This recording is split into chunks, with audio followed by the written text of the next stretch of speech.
Hello everyone, Assalamualaikum. This is Mr. TECHFOX and today in this video I'm going to show you how to delete Windows Update files to free up disk space. If this helps, please consider subscribing to this channel. So we'll use disk cleanup method. So you have to open disk cleanup. Normally click on this start menu and type here disk cleanup.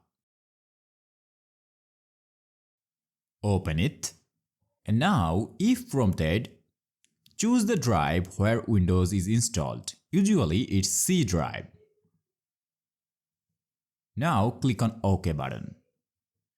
In the disk cleanup window, click on Clean up system files. After then, choose the drive again and click on OK.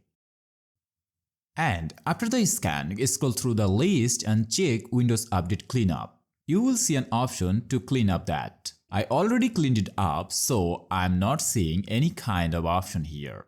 Now click OK, then confirm by clicking Delete Files. Deleting these files will remove downloaded updates that haven't been installed yet. The next time Windows Update runs, it will download any necessary updates again.